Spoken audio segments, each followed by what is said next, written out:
Bonjour à toutes. Alors on va reprendre notre cycle de cours.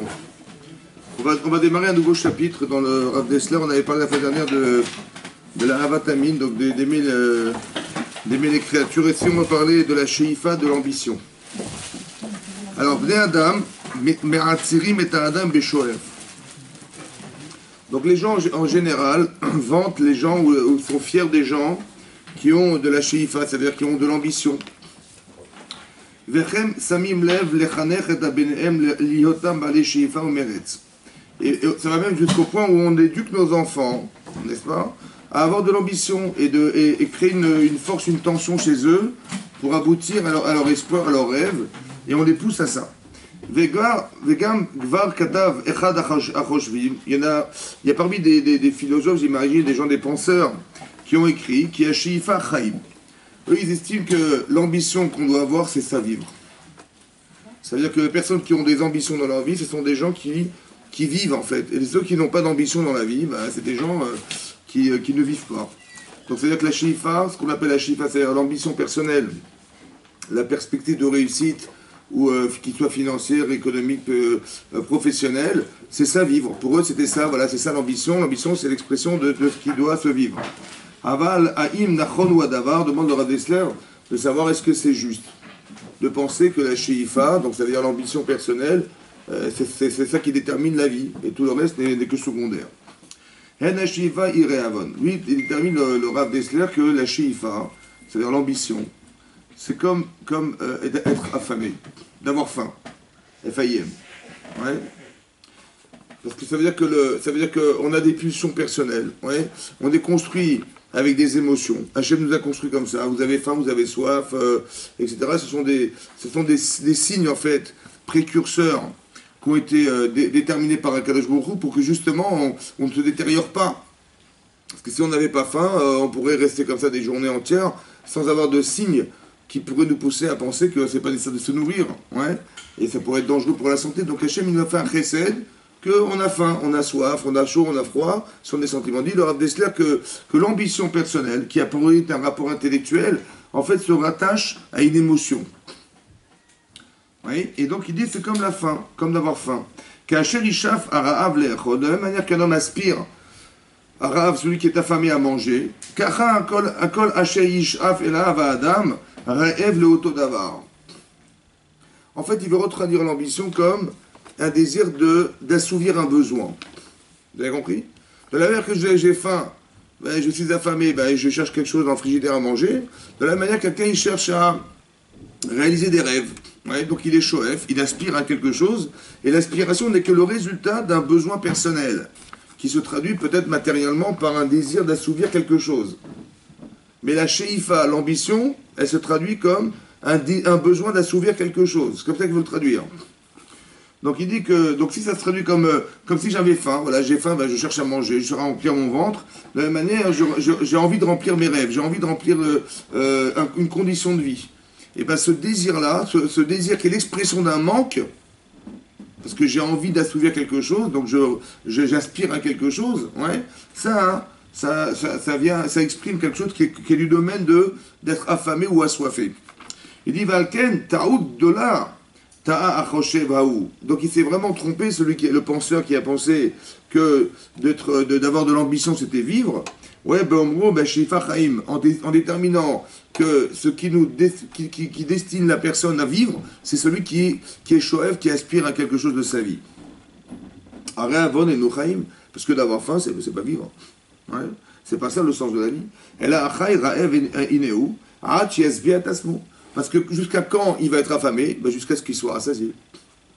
Ça va? Donc on voit que c'est pas une ambition. L'ambition d'atteindre quelque chose, ouais, n'est pas une fin en soi, puisqu'on voit bien que si on a faim, on a faim, et dès qu'on est rassasié, on n'a plus faim.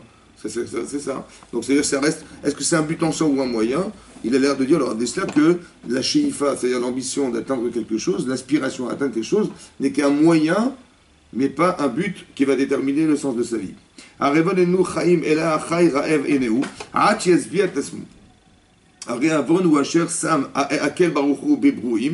que le fait d'être affamé, c'est ce qu'Hachem a placé en l'être humain, dans les créatures, les man, iskiram, à la maasim, hacheyasu, les gufam.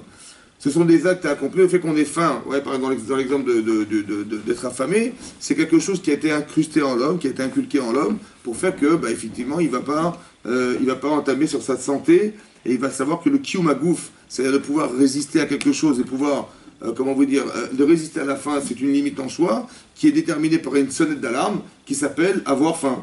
Et donc, dès l'instant où il a ce signal d'alarme, eh ben, il va savoir qu'il se met en danger, donc il va aller manger, consommer, pour ne pas justement endommager son corps. Donc, on voit que le réavon, être affamé, c'est un signe, en fait. C'est un signe distinctif de repère, mais pas du tout, quelque chose qui doit rentrer dans l'ordre du fondamental de l'être humain. Voilà. Il dit Kacha un gam asher asha'ar ashifot mine reavonena.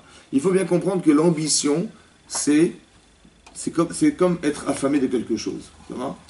Parce qu'en fait, on pourrait traduire ça de deux manières. Soit l'ambition, sans ambition, on n'avance pas. Ouais, donc on se dit, ben, si on veut évoluer dans la vie, on veut être des rêveurs, quelqu'un qui veut réaliser ses rêves. Donc, mais pour rêver, ben, il faut avoir des ambitions. Mais est-ce que l'ambition est un but en soi ou l'ambition est un moyen? Et quelle est la source de l'ambition? Alors, le Rav a de dire que l'ambition n'est pas... en fait, c'est vrai qu'on a une relation intellectuelle, parce que c'est vrai qu'on y réfléchit, c'est vrai. Mais est-ce que tout ce que je réfléchis vient de ma tête ou vient de mon corps? Vous avez compris? Quand vous réfléchissez, vous avez peut-être des inquiétudes pour votre avenir. Est-ce que votre inquiétude, elle est liée à une perspective de vie qui vient de l'inquiétude et qui va faire que vous allez combler en fait quelque chose de fondamental, ou bien vous allez combler vos peurs? C'est ça. En fait, est-ce que ça vient de ma tête ou ça vient de mon ventre? Vous avez compris? Est-ce que ça vient de ma tête ou de mon ventre? Et là, il a l'air de dire, le Rav Dessler, que le fait d'être ambitieux, c'est plus rattaché à son corps qu'à sa tête. Et donc, c'est comme si on était affamé et qu'on avait faim. Et donc, Hachem de la mer, qu'il a créé des signes qui sont déterminants pour avoir envie de manger, ben, de la même manière, on a envie d'avancer. Les karagam sharashivot minere avonena shluchi yetzre levavenu. En fait, le fait qu'on ait des ambitions, ce sont des choses qui viennent de notre cœur. Ouais, c'est une créature qui vient du cœur. Im les tova, im les ra. Maintenant, il y a deux formes d'ambition possibles dans la vie, qui soient les tova, ouais, dans le sens du bien, ou dans le sens du mal. C'est par exemple, la manière que je suis affamé, eh ben, je sais, mais donc je vais manger jusqu'à ce que j'ai plus envie de manger, ou bien je vais manger, je vais prendre goût à manger, je vais manger, mais c'est dangereux. C'est-à-dire, le fait d'avoir envie de manger ou d'avoir envie d'aboutir à quelque chose peut être un avantage en soi, ou un défaut, ou un danger en soi. Ça va? Donc c'est-à-dire qu'on voit bien que la shlifa n'est pas forcément positive ou vivre. Par exemple, je donne un exemple très simple. On a un personnage dans la Torah qui s'appelle Korach. Ça va? Bon. Ben Korach, il était le fils de Itzhar, qui était le deuxième enfant de Amram. De Kehat. Vous voyez? Kehat, il a eu 4 enfants. Il a eu Amram qui était le père de Moshe Rabbeinu et de Aaron. Il a eu Itzhar, qui était le père de Korach. Il a eu Hevron et Uziel. 4 enfants. Maintenant, qu'est-ce qu'il s'est dit, comment il s'appelle, Korach? Il a dit, ben, la logique, elle est familiale. Ça veut dire qu'il y a une filiation entre Kehat et Amram. Donc évidemment, les enfants d'Amram, qui est le premier enfant de Kehat, ben, Moshe, il est devenu roi d'Israël. C'est logique? Oui. Et comment il s'appelle, et Aaron est devenu le Kohen Gadol. C'est logique. Maintenant, c'est qui le deuxième enfant qui suit Amram? Ben, c'est mon père. Donc logiquement, qui est-ce qui va être le chef de la tribu des Lévis? C'est qui? Ben, c'est moi. C'est logique ou pas? Bon, tout à coup, Moshe, qu'est-ce qu'il décide? Que non, c'est pas lui, c'est Elitsaphan ben Uziel, son cousin, qui est le fils de dernier enfant de Amram, de Kehat. Il dit, c'est pas normal. Et donc il a fait la guerre jusqu'à en mourir, quoi. Tu vois? Il avait une ambition ou pas? Il était ambitieux. Comment? Mais c'est pas une forme, c'est que de l'ambition. Il avait l'ambition de devenir le chef de la tribu de Kehat. En plus, il a vu en prophétie que Shmuel Hanavi, qui était équivalent à Moshe Aaron, descendait de lui. Il a vu des Mishmeret Kohen qui descendaient de lui. C'est pas possible que Korach, il ait autant de descendre de ces deux trous si lui-même, il n'a pas le srout d'être le chef de la tribu de Kehat. C'est évidemment comme ça. Vous avez compris comment il a traduit ou pas? Et à cause de quoi ça? De son ambition. Bon, à qui il s'adresse? Il prétexte que quoi? Que Moshe Rabbeinu est un imposteur. Vous imaginez ce que ça veut dire? Parce qu'il a menti, évidemment, c'est pas possible. Que c'est Hachem qui a décidé que Elisaphat ben Uziel soit le chef de la tribu de Kehat, alors que je suis le deuxième enfant je suis le fils du deuxième enfant de Kehat. Vous avez compris? Cette Sheifa, elle est mauvaise. Pourquoi elle est mauvaise? Comment on peut s'opposer à Moshe Rabbeinu? Qu'est-ce qu'il revendiquait Korach? Qu'est-ce qu'il voulait Korach? Hein? Il voulait de quoi? Comment? Non, en vérité, qu'est-ce qu'il a prétexté après? Il a dit on est Kulam Kedoshim. On est tous Kedoshim. La Matit Naswa Kel Hashem. Pourquoi vous êtes venus, vous êtes montés au-dessus de tous dans le cas d'Israël? Il a voulu être Kohen Gadol. En fait, au départ, il voulait être quoi, lui? Il voulait être chef de la tribu de Kehat. Le chef de la tribu des Lévi. Qu'est-ce qui s'est passé? On lui a refusé ce poste. Qu'est-ce qu'il a dit? Ah, tu veux pas me donner ça? Tu vois ce que je vais te demander. Ça va? Je vais te demander la Kiunak de là, moi. Il va monter un scénario incroyable, avant que je tombe. Il a dit, voilà, je veux me rebeller contre vous, vous êtes des imposteurs, toi et moi. Donc il dit, la Torah que tu as enseignée, elle est fausse, ouais, parce que voilà, tu es un menteur, voilà ce qu'il a dit. Il a perdu la tête. Mais c'est incroyable parce qu'il va revendiquer la Kiunak de là, alors que d'être Kohen Gadol, c'est marqué dans la Torah, et la Torah a été transmise à Moïse par Moshe Rabbeinu. Ça paraît cohérent, vous avez compris ce que je veux dire?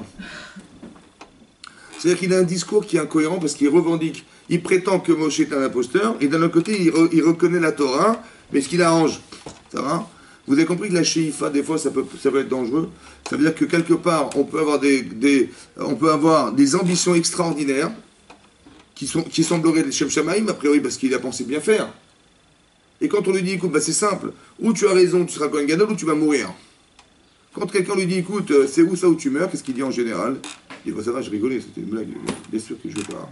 Vous avez compris, ça le refroidit un petit peu. Ben non, lui, il y va, il fonce. Vous avez compris le danger ou pas? C'est-à-dire qu'il faut faire attention de quoi? Il faut faire attention à quoi? Est-ce qu'il faut aspirer à quelque chose dans la vie? Oui, il faut que ça mais, soit possible.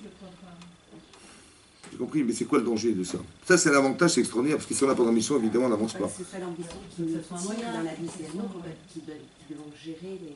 Ah, mais comment ça marche? Comment on fait? Là, il parle de Sheifa, il dit que c'est un moyen, et il le prouve, et je vous le prouve que c'est un moyen, c'est vrai, il a raison. Mais c'est un moyen qui soit les tovas sur les rares. C'est-à-dire, soit c'est pour le bien, soit pour le mal. Ça veut dire quoi alors? Qu'est-ce qu'on fait alors? Comment ça se réfléchit ça? Est-ce qu'on voit bien qu'Orach, il a eu tort? C'était dangereux, non? Alors comment ça se passe? Est-ce qu'il faut dire, bah non, j'ai pas envie de tomber dans le piège de Korach, donc je n'ai pas d'ambition personnelle? Ou je dis quoi? Chazak ou Baour. Ben je dis, là on est mardi, hein, mais je dis que je dois avoir des ambitions, mais jamais subordonner ma vie à mes ambitions. Ça veut dire que si vous avez compris, il y a des gens, si on les empêche d'atteindre ce qu'ils veulent, on leur met des bâtons dans les roues. Et pour eux, c'est impossible. Alors ils vont tout détruire pour essayer d'atteindre ce qu'ils ont rêvé d'avoir. Faire attention. La Sheifa, c'est pas ta vie. La Sheifa, l'ambition, c'est un moyen d'accéder à quelque chose. C'est vrai que quand tu as le désir d'aboutir à quelque chose, tu iras beaucoup plus loin que si tu n'as pas envie. Mais ne jamais subordonner ta vie, justement l'inverse, au principe d'atteindre quelque chose, parce que si tu dois l'atteindre, c'est Minashamayim, tant mieux, mais sinon, accepte que ce que tu atteins, c'est ce que tu pouvais atteindre, mais pas plus. C'est ça qui est difficile dans la vie, vous comprenez? Et ne jamais subordonner sa vie à ce qu'on ambitionne d'avoir. Parce que ça peut aller même contre Moshe Rabbeinu. C'est incroyable. Vous avez compris? C'est ça que peut-être voulait dire le Rav Dessler en expliquant que ça reste un choix. Ça reste un choix de vie, mais pas quelque chose qui rentre dans l'ordre de l'idée que sans ça on ne vit pas. Là, c'est pas vrai. Nid bonen bebalei chaim. Maintenant, il dit, le Rav Dessler, il dit, tiens, on va réfléchir sur les animaux. Il dit ça. Kikol hareivim yochlu v'yisveu. On voit que dans les animaux, tout celui qui a faim, ben, il se rassasie et ça s'arrête. Un animal, ouais, il dit, on voit qu'un animal, il a faim, qu'est-ce qu'il fait? Ben, il s'attaque à un autre animal, il le mange, et après, dès qu'il est rassasié, et ben, il s'arrête, il n'a plus faim. Jusqu'au jour où le besoin de remanger ben, revient, et bon, il va remanger de nouveau. Mais ça a une limite ou pas? Ouais, jusqu'à ce qu'il soit rassasié, il s'arrête là. Des fois, même, il va laisser il a tué un animal, on va dire, qui était trop énorme, ben, il va laisser les résidus de ce qu'il a mangé, parce qu'il a plus faim, il va s'arrêter là. D'accord? Il dit Zoulat, excepté le chazir. Il dit le Rav Dessler, tous les animaux, quand ils mangent, ils ont un besoin de manger parce qu'ils sont affamés, et quand ils ont été rassasiés, ben, ça s'arrête là, ils n'ont plus envie de manger. jusqu'au moment où ils ont de nouveau envie de remanger. Zulat achazir, excepté le cochon. Ouais, le porc. Yochal mibli eref. Il s'arrête pas de manger. Kilo isba leolam, il ne serait jamais rassasié. Tout ce qu'il trouve, il mange, il ne s'arrête pas. Kacha gamba adam, ainsi on trouve cette similitude dans l'homme. Oui. Oev kesef lo itzba kesef. C'est marqué celui qui aime l'argent, il ne se rassasiera jamais d'en avoir. Il n'en a jamais assez. Pour ça que dans le Pirkei Avot c'est marqué, dans les Maximes des Pères c'est marqué, Ezeu Hachir, celui qui a de l'argent dans un compte. C'est Ezeu Hachir. Bon. C'est quoi la question du Pirkei Avot? Ezeu Hachir, qui est riche? Il y a une question, qui est riche? On répond à sa mère Bechelko, celui qui est heureux de ce qu'il a. C'est la bonne réponse. Ezeu Hachir. Alors, celui qui est riche, c'est celui qui a de l'argent, qui a des moyens, non? Pourquoi? Et c'est quoi l'objet de la question des Pirkei Avot? Il fallait dire simplement affirmer, voilà, je vous affirme que celui qui est riche, c'est celui qui se contente de ce qu'il a. Oui, donc qui est heureux de sa part. C'est quoi la question du Pirkei Avot? Comme si il y avait deux façons de comprendre la richesse. La logique de la richesse, c'est d'avoir de l'argent. Il dit, c'est pas forcément sûr. Pourquoi? La richesse spirituelle. Mais pourquoi c'est spirituel? La richesse, c'est pas spirituel. La richesse, c'est financier. Et Achir, c'est quelqu'un qui a de l'argent. Parce qu'il y a des riches qui ne sont pas heureux non plus. Comment? Est-ce que c'est un problème de bonheur ou c'est un problème d'être jamais assez riche? Vous avez compris, c'est marqué ici. Il y a marqué que comment c'est marqué? Que ben, l'animal, il a mangé, il s'arrête là. Il dit par contre, l'homme, il est comme le chazir, que quoi? Que Rev Kesev, lo Isba Kesev, Raev, le Olamim. Il est jamais rassasié. Parce que j'ai 200, ben, si je peux gagner 200, je peux sûrement gagner 400. Et si je peux gagner, et quand j'ai gagné 400, ben, si je peux gagner 400, mais je peux gagner 600. On n'est jamais rassasié. Ça va? À la différence de l'animal, ben, il a voulu 400, il a eu 400, il a mangé, c'est bon. Des fois, il avait besoin que de 300, il a mangé 400, il a abattu 400, il dit, ben, je laisse 100. Ça, c'est l'animal. Mais l'homme, non. C'est incroyable ou pas? C'est ça, donc c'est quoi le riche en fait? Ben, le riche, c'est celui qui est heureux de ce qu'il a. Parce que même celui qui est riche, il est pas encore assez riche, vous avez compris? Parce que celui qui est, comment on veut dire, qui a l'ambition d'être riche, loïsba leolam, il sera jamais rassasié, donc il est toujours pauvre, il est jamais assez riche, vous comprenez? Ça, c'est la nature humaine. Oui, la seule nature qu'on retrouve dans l'animal qui ressemble à cette nature humaine, c'est chez le chazir. Il dit Orev kesev loïsba kesev veraev leolamim. Vezeu choli ra'a. Ça, c'est une maladie, en fait, chez l'homme, ouais, qui est de toujours n'être jamais rassasié. Velo re'avon a kesev levado ishlot tadir leolam.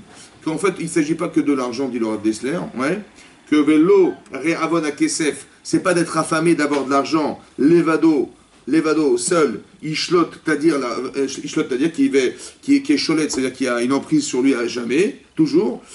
Et la kol a shiifot a chomriot. La shiifot, toutes les ambitions matérielles, kamouhen, elles sont comme l'argent. D'accord? Qui kefi asher yis av'am adam, que dès l'instant où un homme il est sevré de ce qu'il a ambitionné d'avoir, encore, il a encore envie d'avoir plus et en avoir plus. C'est vraiment parce qu'on n'est pas de même nature. Les animaux, ben, ils ambitionnent d'avoir quelque chose, ben, ils l'ont, ça s'arrête là. Et ben l'homme, c'est pas comme ça. Il est poussé à de nouveau, il est toujours affamé de ne pas avoir assez. Mais pas seulement de l'argent. Oui? Oui? Comment ça se fait? Comment vous l'expliquez, vous? Comment ça s'explique ça? Que l'animal, ben, il est sevré, c'est bon, ça s'arrête là, mais nous, non, on n'est jamais sevré. On a besoin de plus et encore plus. Ouais, notre ambition n'est jamais rassasiée. Pourquoi c'est comme ça? La tête, elle travaille tout le temps, donc il y a toujours des projets qui peuvent se mettre en place. Mais pourquoi on n'est pas contenté? On ne dit pas, mais stop. Intellectuellement, il y a toujours... c'est infini, l'intellectuel. Vous avez raison, mais pourquoi on ne se dit pas, voilà, j'avais envie d'avoir 200, j'ai eu 200, bon, Hachem. Ça va? Et je m'arrête là. Non, non, non, j'ai envie d'avoir encore et encore. Pourquoi? L'animal, quand il a mangé, ben, il a plus faim. Si on explique que l'ambition, c'est comme d'avoir faim, vous avez compris? C'est un moyen de rassasier, de rassurer la personne. Ben, quand je suis rassuré, je suis rassuré. Ben non, là, je ne suis pas rassuré. Comment ça se fait? C'est ça la question. Pourquoi on n'est jamais rassuré? Il n'y a pas de limite, alors que l'estomac, il y a une limite. C'est vrai? Quand l'animal a plus faim, il y a une limite à ça. Alors que nous, il y a... Mais pourquoi il n'y a pas de limite? C'est d'où vient la non-limite? C'est ça la question. L'homme, il regarde devant lui. Comment? Il regarde devant lui, pas derrière, Ouais. et pas l'instant, donc il vit, il avance, et il a d'autres projets. C'est vrai, mais pourquoi on n'est pas rassasié? Et après, quand j'aurai d'autres projets, quand j'aurai de nouveau faim, peut-être j'ambitionnerai d'avoir autre chose. Mais même quand j'ai mangé, j'ai encore faim. C'est ça le truc, vous avez compris? Pourquoi c'est comme ça?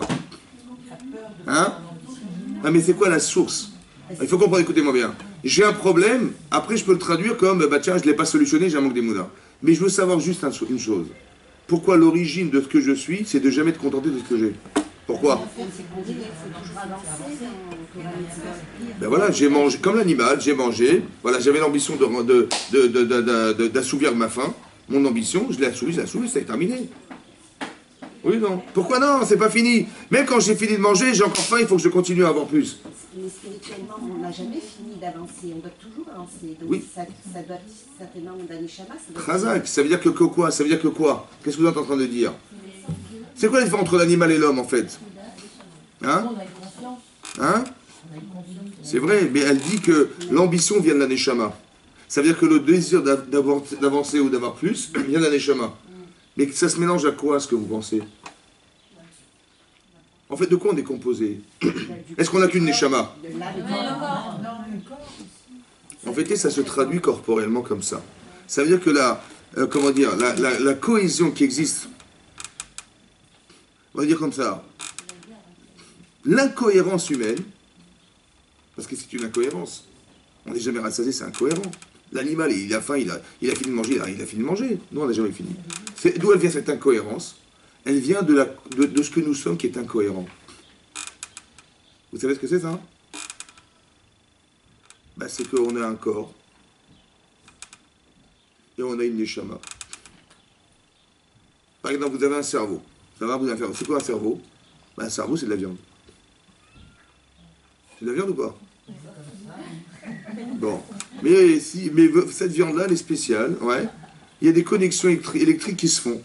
Par exemple, si on devait faire une greffe, on enlève le cerveau et on remplace par le muscle, par un biceps, allez hop, ça marche ou pas? Non. Pourquoi ça marche pas? Mais c'est de la viande. Oui, je prends un morceau de cuisse et hop, je l'ai mis là, voilà, c'est tac. Ça marche ou pas? Non. Pourquoi ça marche pas? C'est pas sa fonction.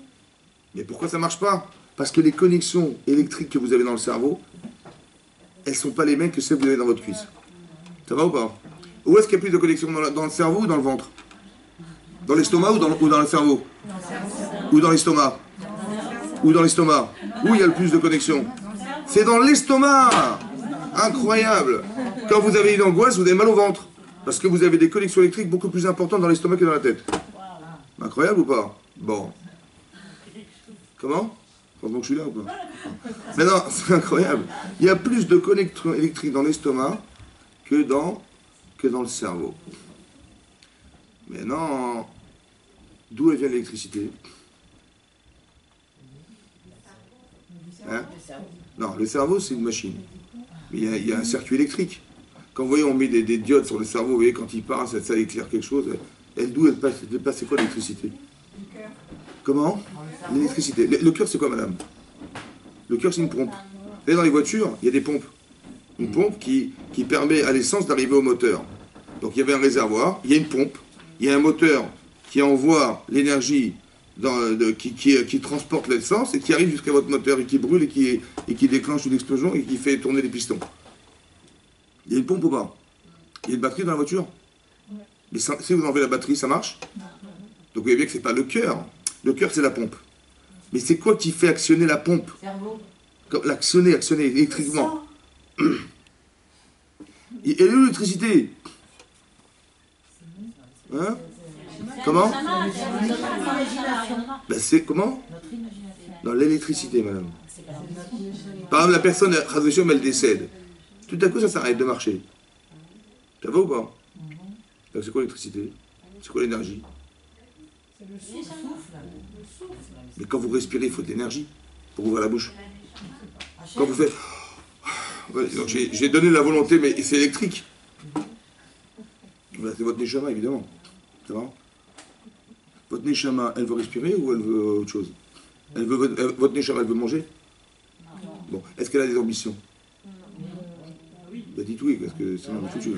Elle a des ambitions spirituelles. Mais comment ça s'est géré avec votre corps, le mélange? Ça s'est géré comment avec votre corps? Tout à coup, ça devient autre chose. Vous avez compris ou pas? C'est comme si que je passais une énergie spirituelle dans mon corps, dans de la viande. C'est-à-dire que comme si que il y avait une partie animale en moi, et j'étais un ange et un animal à la fois. Mais l'animal et l'ange, c'est deux êtres contradictoires. Comment on arrive à consolider les deux? Parce que quand ma volonté, elle s'exprime dans la côté animal, eh ben cet animal-là, il n'est jamais rassasié comme l'animal. Pourquoi? Parce que vous avez dit, parce qu'on a une neshama, parce qu'on a une invitation à vivre l'infini. Donc ça ne s'arrête jamais, vous comprenez? Mais ce sentiment, il est spirituel. Comme on te dit, mais Ezeu Achir, il faut que tu l'intellectualises ça, que c'est un neshama qui compte. Il faut sa mère Bechelko. On devient des philosophes. Ezeu Gibor, celui qui fait de la muscula. Ezeu Gibor, celui qui fait de la muscula. La musculation, une salle de sport, évidemment. C'est qui est fort? Kovesh et Titzro. Celui qui maîtrise son Yetzer. Qui maîtrise quoi, en fait? Hein? Mais comment je fais pour maîtriser mon Yetzer, moi? Il faut être fort où? Dans sa tête. Mais sa tête, c'est quoi, finalement? C'est qui pose... C'est la Neshama. Ben oui, c'est l'impulsion. Vous avez compris? On étudie la Torah, pourquoi faire? Pour remplir sa Neshama. Ben, pour vous remplir des convictions personnelles qui doivent être émotionnellement très fortes, plus fortes que mon corps. C'est ça que ça veut dire, non? Non? C'est quoi la Gdusha? Ben, c'est cette capacité de résistance. Exactement. Ça veut dire que on vit une contradiction intérieure, qui est j'ai une neshama et j'ai un gouffre. Mais moi j'ai envie d'atteindre des sommets, moi. Ça va? Vous avez compris? C'est là qu'on voit que Korach, il avait une énorme neshama. Seulement mélangé à son corps, ça fabrique un personnage comme celui-là. Il n'a pas été gover, ça veut dire qu'il n'a pas été capable de se dire, attends, là, je fais n'importe quoi là. Ça veut dire comme si on n'avait pas la capacité mentale à analyser ce qu'on avait pensé et de juger est-ce que ça vaut le coup de continuer ou pas continuer. Quand on dit Ziou Gibor à Kovesh et Titzro, d'être capable de maîtriser son Yetzer, parce que moi je croyais que c'était bien, moi. Ben oui, il faut avoir des chiffres. Le philosophe il a dit mais c'est ça la vie, c'est ça la vie. Vous comprenez, si on n'a pas de chiffres, on n'est rien. J'ai attention parce que la chifa elle est dangereuse. C'est qui contrôle? C'est qui est au volant? C'est ton corps ou ta neshama? Bah, si c'est ton corps, bah, tu peux devenir un Korach. Et si c'est ta neshama, tu deviens mon cher Rabbeinu. Donc il y a une balance entre les deux. Et c'est à vous de choisir. Quand on dit j'ai envie d'eux, c'est qui a envie? Je dis j'ai envie. Bah, ça peut être votre neshama, ça peut être votre gouffre. Mais il faut analyser le désir. Quelle est l'origine de votre désir?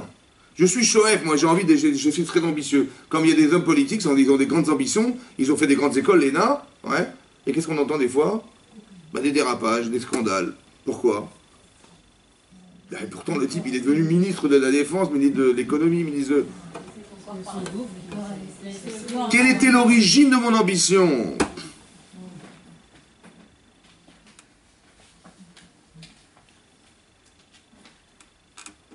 Vous avez compris?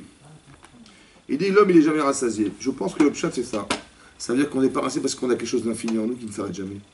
C'est pas tous les hommes qui sont comme ça. On parle pas de votre mari, on parlait de... Ah, pardon, oui. Ah, c'est pas bon. Ah. Tous les hommes ne sont pas comme ça. Oui, parce que en fait, la volonté, il y a, comment vous dire, il faudrait surtout pas qu'il y ait des freins à la volonté. Les freins peuvent venir de vos peurs, de vos inquiétudes, du manque de charisme, comment dire, du candidaton. Vous avez compris? Tout ça, ça freine. Mais en fait, si on libère tout ça, on a une volonté qui n'a pas de limite. En d'avoir omet bifnei haratson, il n'y a rien qui se tient devant la volonté, parce que la volonté, c'est la source. Vous avez la volonté qui se traduit en désir. Et après que vous désirez, ben, ça va se traduire dans votre vie à quelque chose que vous avez ambitionné d'être. Ça va? Mais l'origine, c'est une volonté. Vous avez une volonté globale qui se traduit, quand ça passe par votre corps, par un désir. C'est pour ça qu'on a dit que le désir est fondamental. Fondamental. Je vous dis des fois que quand c'est marqué dans la paracha de Lech Lecha, vous vous rappelez de ce passage? Hachem dit à Abraham, Lech Lecha, pars pour toi, mais Artsecha de ton pays, l'endroit où tu es né, la maison de ton père. Et Rashi traduit du Midrash que Lecha, ça veut dire toi, en hébreu. Lech Lecha, ça veut dire quoi? Pars pour toi. Vous voyez, ce discours il est normal, Quand vous dites à votre mari le matin, pars pour toi au travail, et il vous dit, bah, toi aussi n'oublie pas de partir pour toi, faire les courses et de t'occuper des enfants, pour toi. C'est comme ça qu'on parle? Non, moi non plus. Mais dans Hachem, il a dit, pars pour toi. C'est quoi pour toi? Bah, évidemment pour toi. Alors il dit, pars pour toi. Maintenant, c'est quoi l'echa? Rachid traduit l'echa. L'ehanatra. C'est-à-dire quoi l'ehanatra? La anaa, c'est le plaisir. Et le tovatra, c'est quoi le bien? C'est physique ou spirituel? Très bien. Les anatra, c'est physique. Et les tovatras, c'est spirituel. Pourquoi il a dit ça, Hachem?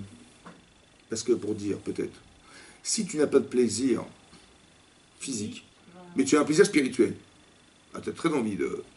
Mais c'est pas sûr, t'as peur. Ça va pas durer. Si tu as un grand désir physique, mais pas spirituel, ça ne durera pas non plus. Parce qu'à un moment, tu vas te dire, bon, et alors quoi? Et alors? Tout ça pourquoi finalement? Vous avez compris? Il n'y a pas de neshama. Ça veut dire rien de spirituel là-dedans. Au final, vous avez compris que si tu ne pars pas avec du plaisir et tu pars pas avec une partie spirituelle de toi, ça n'a pas d'avenir. Il faut les deux. Pourquoi il faut les deux? Vous savez pourquoi? Parce qu'on a un gouffre et une neshama. Il y a des gens, ils partent, ils n'ont pas de gouffre. Il dit, mais on s'arrangera, t'inquiète pas, Dieu il pourvoira. Le type, il part comme ça. Là. Après, il arrive là-bas, il a que des problèmes, et qu'est-ce qu'il voulait, bon Dieu? Vous avez compris? Voilà. Mais si, et l'inverse aussi est vrai. Il part avec, il veut faire du fric et tout ça, il a gagné des milliards, après il dit, bon, et tout ça pourquoi? Voilà, j'ai passé 40 ans, j'ai rempli des comptes en banque, et j'ai pas vu mes enfants. Voilà, ma femme, je l'ai jamais vu. Je travaillais du dimanche au vendredi, et je passais ma vie dans la rue, toute la journée, voilà, et j'ai pas vu me prendre mes enfants. Spirituel. Il n'y a pas de neshama. Vous avez compris ce qui se passe? Voilà. Ça veut dire qu'il faut les deux. Pourquoi? Parce qu'on est les deux. C'est ça qu'il a dit à Hachem Avraham. Lecha, pars pour toi. Attention, mais toi, c'est les deux. C'est l'anatra ou tovatra. Mais il y a marqué dans le Midrash l'anatra. Ça veut dire quoi l'anatra? On a dit c'est quoi l'anatra? Pour ton kiff, voilà, ton plaisir. Et les tovatra. Vous, dans l'ordre, vous auriez mis quel ordre d'abord, vous? Hein, dans quel ordre vous auriez mis, vous? Bien sûr, c'est le chef du Broma, vous me rachamab. D'abord on dit les tovatra, bien sûr pour le tov, évidemment, le tov. Et qu'est-ce qui est marqué dans Rashi? Pourquoi c'est comme ça? On est fait de corps. Non, j'ai compris, mais pourquoi on met en avant la ana avant? Sans avoir de désir, on peut pas... Parce que le premier réflexe que vous avez, il est corporel. On n'a pas de réflexe spirituel naturellement. Est-ce que vous comprenez ça? Pareil quand on dit pour la réussite matérielle et spirituelle. Oui, c'est vrai, mais pourquoi on met la matérialité avant? Hein? Parce que c'est le corps. Par exemple, vos enfants, vous leur dites, mes enfants, il faut travailler pour réussir sa vie. Bon, c'est un rapport philosophique que j'ai avec eux. Parce que la vie, c'est philosophiquement comme ça. Si tu travailles, tu réussiras. Si tu ne travailles pas, mon vieux, bah, tu seras un petit clochard. Bon, mon gosse, si j'ai un enfant, il a 6 ans, je lui dis, voilà, tu vas rentrer au CP, mon chéri. Je t'ai convoqué parce que je voulais te dire que si tu travailles, eh ben, tu seras... Si tu as l'ambition de réussir, tu vas réussir. Et sinon, c'est quoi réussir? Ben, c'est faire tes cours de mathématiques, tes cours de géographie, tes cours de machin, tu réussiras. Et sinon, ben, malheureusement, ce sera fini. Bon, il marche ce discours ou pas? Il a 6 ans. Hein? Est-ce qu'il comprend à quoi ça sert les mathématiques? Bon, est-ce qu'il comprend à quoi ça sert la géographie? Et est-ce qu'il comprend à quoi ça sert de... Je sais pas moi... Il comprend ou pas? Donc par contre, si je lui dis comme ça, si tu as une bonne note, je t'offre un petit paquet de bonbons. Ouais, aussi, tu travailles bien à la fin du trimestre, je t'achète un vélo. Il va travailler ou pas? Mais c'est pas pour ça. Attendez, on travaille pas pour avoir des vélos. Il y a des gens qui vont des parents, ils vont dire, maintenant je suis désolé, il faut lui dire la vérité. Il faut lui dire, écoute mon vieux, la vie est dure, il faut que tu travailles, si tu travailles pas, ça va le motiver ou pas? Bon, à 8 ans. Ça marche ou pas? Mais pourquoi ça marche pas? C'est la vérité. Est-ce que nous on travaille pour des bonbons? Comment? J'ai compris, mais en vérité, bon, l'argent, ça vous permet d'exister, mais quand vous êtes une maman, vous dites pas, quand vous dépensez votre argent pour vos enfants, vous dites pas, ah, j'ai raté ma vie. Voilà, donc l'argent c'est un moyen. Ben l'enfant, ben non, c'est pas un moyen. Mais pourquoi c'est comme ça? C'est pourquoi? Parce que l'expression de ce neshama, elle est faible. Donc il faut avoir le discours d'un adulte ou d'un enfant.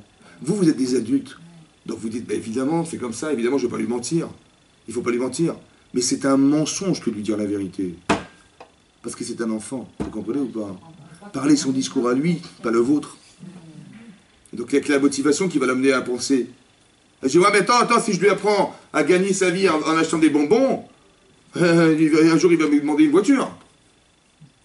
Mais j'ai pas envie qu'il me demande une voiture. T'as compris ou pas? Bon, mais quel âge il aura quand il va demander la voiture? Mais il sera bête ou il sera intelligent? Il sera bête ou intelligent? Il a eu que des 20 sur 20 toute l'année.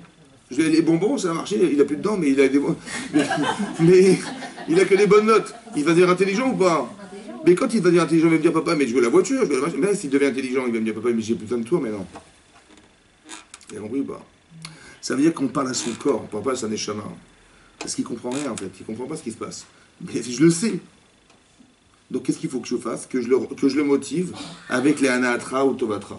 Maintenant, votre corps, c'est un adulte ou un enfant? Ou un enfant? Votre corps. Il veut manger, il veut dormir, il veut manger. Et c'est un enfant. Mais votre cerveau, c'est vous avez une neshama qui devient de plus en plus adulte. À partir de quel âge on est commencé à devenir adulte pour des femmes? 12 ans. Vous avez compris, la maturité, elle vient à 12 ans. C'est là qu'on commence à avoir du Yetzeratov. Et quel âge il a votre Yetzerara? Quand le jour de votre bat mitzvah, votre Yetzeratov, il a quel âge? Votre Yetzeratov, il a quel âge? Votre Yetzeratov, il a quel âge? Il a un jour. Votre Yetzeratov, il a quel âge? Il vient de naître, monsieur vient de naître. Et l'Yetzerara, il a quel âge? Il a 12 ans. Vous avez un enfant qui vient de naître et un enfant de 12 ans. Mais l'enfant de 12 ans, c'est vous, l'enfant de 12 ans. Ça fait 12 ans qu'on fait qu'exiger des autres des choses. Nous, on fait rien, nous, on attend. Donne-moi, donne. Ça va? Ça fait 12 ans que je réclame. Et ça fait un jour que commence à avoir conscience. Vous avez vu le déséquilibre ou pas? On est des enfants, vous avez compris ou pas? Mais non, j'ai une ambition d'enfant. Et je commence à avoir, une résolution d'adulte. Vous comprenez le mélange? C'est ça le problème. Et plus j'avance dans l'âge, plus j'ai des sheifotes qui sont spirituels, mais qui se mélangent avec tout ça, ça se mélange. Ça fait une tahboula comme ça. Et c'est ça qui va se passer, vous avez compris? C'est pour ça qu'on devient philosophe. Pierre Cavot, il dit attention, à sa mère Bechelko, à Gibor, Ezeu Komer, à Kiovesh et Titzro. La véritable guerre, elle n'est pas dans. La guerre, elle n'est pas là, la guerre. La guerre, elle est dans toi, la guerre. Tu es contredit par toi-même. C'est qui va gagner au final? Ça va? C'est ça le problème, vous avez compris? Parce que j'ai un enfant en moi et j'ai un adulte. Et on se bagarre toute la journée. Qui c'est qui va gagner? Et c'est souvent l'enfant qui gagne. C'est dingue, hein? Parce que c'est la nature. Donc il dit, si tu n'as pas de plaisir à devenir un adulte, eh ben ton corps, il ne va pas comprendre.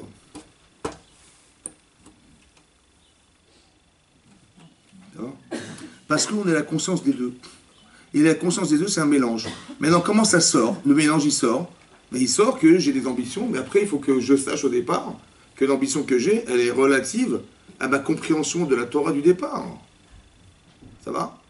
C'est ça qu'il faut faire. Ça veut dire quoi? Ça veut dire quoi? Est-ce qu'on est tout le temps obligé de réaliser intellectuellement ce qu'on ressent? Vous êtes obligé de faire ça ou pas?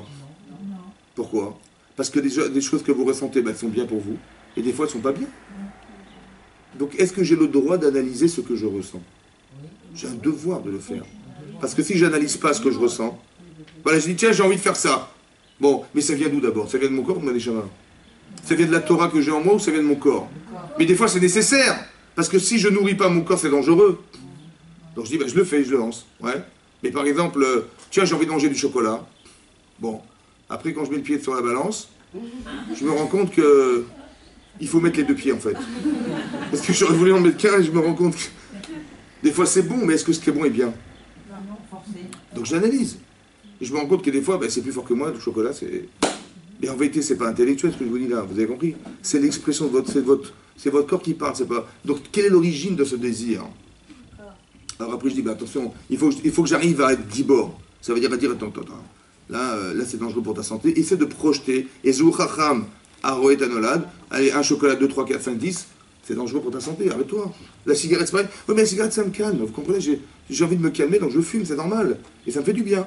J'ai compris, mais si tu te fais du bien dans quelque chose qui te tue, trouve autre chose. Vous avez compris? Essaie d'être racham, ça veut dire, Ezeu Gibor, c'est quelqu'un qui est capable d'analyser et de juger est-ce que ça vaut le coup ou pas. Et ça vaut pas le coup. Et la force mentale de dire stop. Ou alors, sois pas brutal, mais sois argumente, parle-toi, parle à ton corps en disant, regarde, tu vas fumer, regarde les poumons de ce type-là, ça fait 10 ans. Après, bien sûr qu'après il y a une addiction à la cigarette, Ben voilà ce que tu vas. Tu dis, mais non, je vais m'arrêter. T'es sûr? Il a dit exactement la même chose, lui. Il a dit, je vais m'arrêter, il s'est pas arrêté. Vous avez compris ce que ça veut dire? C'est-à-dire qu'on rentre dans un engrenage. Après, si tu arrives à convaincre ton corps que ça ne va pas aller, alors tu vas t'arrêter. Tu dis, ouais, t'as raison. Comme si que je devais me parler à moi-même. Mais je m'adresse à qui, en fait? Mais c'est qui, moi? À quelle partie de moi? Hein? Ah non, mon corps. C'est qui qui a envie de fumer? Ah, c'est le corps. J'ai dit comme si je disais, écoute, est-ce que t'as pas... Ok, c'est vrai que physiquement, ça te calme de fumer, c'est vrai que ça te... Mais comment tu vas faire Shabbat? Tu vas t'occuper de les Shabbat pour te calmer. Et comment tu vas faire si tu tombes malade? Comment tu vas t'arranger? Vous avez compris ce que ça veut dire? Ça veut dire il faut savoir qu'on doit se faire plaisir, mais des fois il faut faire attention à ce que ça soit pas dangereux. J'ai le droit d'analyser ou pas? Oui, Mais c'est ça que ça veut dire. Donc les anatra ou tovatra, c'est un mélange. Mais moi j'ai dit mais la solution c'est ça évidemment. Mais c'est mon corps qui a décidé, c'est pas moi qui a décidé. C'est ça mon problème. Je suis affamé de la cigarette. Et bien quand je fume, je me sens bien, je me sens décontracté. J'ai compris, mais tu sais ce que tu avales, tu sais ce que tu avales tes poumons, tu sais ce que tes artères elles reçoivent, tu sais que... Il faut comprendre qu'à long terme, c'est dangereux. Alors ne fais pas des choses qui te rassurent à court terme. Fais des choses qui te rassurent à long terme. Trouve autre chose. Et dis donc, je vais être Gibor. Tant que j'ai pas le besoin réel, alors je vais m'arrêter là et je vais penser à changer de fonction, de manière de me décontracter. Voilà. C'est très important que ça soit équilibré. C'est vous qui décidez, c'est votre cerveau. C'est-à-dire que tout ce qu'on vous a mis comme enseignement dans la tête, qui est très fort émotionnellement, qui doit être plus fort que le désir. C'est ça, Gibor. Ça va? On a envie d'atteindre quelque chose. Il faut être clair que si j'ai envie de faire une chasse, il n'y a pas de problème. Ça va? L'ambition, elle est superbe.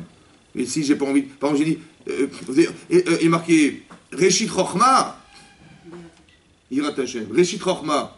Les prémices de la connaissance, c'est la crainte d'Hachem. Les prémices de la connaissance, c'est la crainte. J'ai peur d'être nul. J'ai peur de ne pas savoir. J'ai peur de ne pas savoir quoi répondre. J'ai peur de ne pas savoir quoi faire. J'ai peur. Eh bien, j'apprends. Vous avez compris? Reshit Rochma Yirat Hashem. J'ai peur de décevoir Hachem. Alors je vais étudier la Torah. Vous avez compris? Cette sheifa, elle est en vérité l'origine, c'est la peur au départ. C'est la crainte de ne pas savoir, la crainte d'être nul, la crainte de mal faire. C'est vrai? Mais cette crainte, elle me sert ou pas? Bien sûr qu'elle me sert. Mais un jour, il faut que j'aime la Torah. Donc je vais basculer un jour parce que j'ai démarré avec la crainte. Et après, à force d'étudier, eh ben, je vais aimer la Torah. C'est comme des gens qui font du sport. Un type m'a dit, au début, on lui a dit, écoute, il faut que tu fasses un footing pour ta santé. Donc essaie de courir 2-3 fois par semaine. Bon, et ben il courait une fois. Il m'a dit au bout d'un an de footing, là, il m'a dit je pouvais pas passer du. Il fallait que je cours même Yom Tov, j'étais comme un malade, il fallait que je cours et je ne savais pas comment faire. Vous avez compris? En fait, en s'habituant, notre corps il s'habitue et on ne peut plus s'en passer. Mais le Limoud Torah, c'est pareil. Si on étudie, on croit que, en fait, c'est pareil. La même ambition qu'on peut mettre dans le physique, on peut le mettre dans le spirituel. Il faut dire kol hatralot kashot. Tous les débuts sont difficiles parce que le début de l'appréhension de faire le contraire de ce que je suis est difficile. Parce qu'on n'est pas de nature à s'asseoir, étudier, ouais, on a autre chose à faire. Mais à force d'acharnement et de désir, etc., on va voir qu'au début c'est dur parce qu'on apprend, il faut savoir des chiffres Gemara, c'est de l'araméen, où est-ce que la phrase elle s'arrête, elle démarre, où est-ce que c'est une question, c'est une réponse, je sais pas, je comprends rien. Bon, je me casse la tête, mais à un moment donné c'est dur, c'est vrai, c'est dur. L'apprentissage est difficile. Mais après, on prend du plaisir. Comme dans tout, c'est comme ça. Ouais. Et le plaisir faisant, on augmente le plaisir. Mais le plaisir, il est spirituel.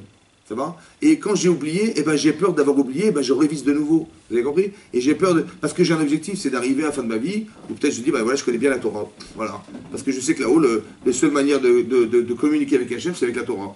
Et j'ai peur de ne pas pouvoir communiquer avec lui. Et mon niveau de conception et mon niveau de communication avec Hachem, il passe par ma connaissance de la Torah.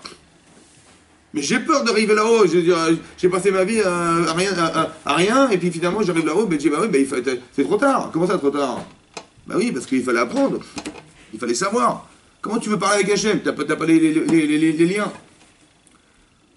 D'accord? Donc j'ai peur de ne pas savoir, et cette motivation-là, parce qu'au départ de la peur, elle me pousse à me construire. Et quand je me suis construit, je me suis rassuré, mais ça a démarré